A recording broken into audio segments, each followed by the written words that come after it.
కాంగ్రెస్ ఆమ్ ఆద్మీ నేతల మధ్య పరస్పర ఆరోపణలు పంజాబ్ రాజకీయాల్లో ప్రకంపనలు రేపుతున్నాయి. అధికార ఆమ్ ఆద్మీ పార్టీకి చెందిన 32 మంది ఎమ్మెల్యేలు, మంత్రులు తనతో టచ్లో ఉన్నట్లు ప్రతిపక్ష నేత కాంగ్రెస్ సీనియర్ నాయకులు ప్రతాప్ సింగ్ బజ్వా సంచలన వ్యాఖ్యలు చేశారు.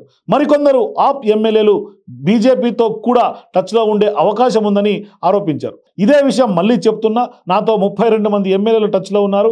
ఎమ్మెల్యేలు మాత్రమే కాదు, వీరిలో కొందరు మంత్రులు ఉన్నారు. పంజాబ్ ఆప్ చీఫ్గా ఉన్న అమన్ అరోడాకు కూడా ఈ విషయం తెలుసు.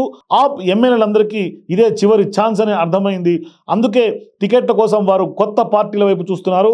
సీఎం భగవంత్ మాన్ సైతం బీజేపీతో టచ్లో ఉన్నారు.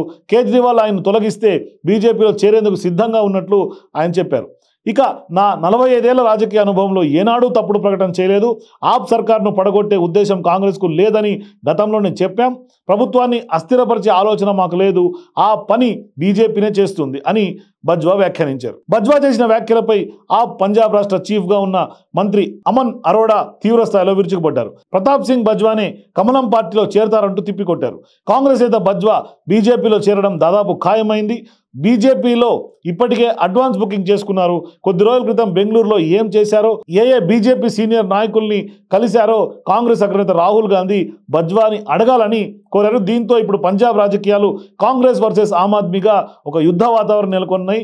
దీంతో అక్కడ రాజకీయం కాంగ్రెస్ వర్సెస్ ఆమ్ ఆద్మీగా మారి రచ్చకెక్కుతున్నటువంటి పరిస్థితి. అక్కడ ఎప్పుడు ప్రభుత్వం కూలుతుందో, ఎవరితో టచ్లో ఉన్నారో జనాలు కన్ఫ్యూజ్ అవుతున్నటువంటి నేపథ్యం.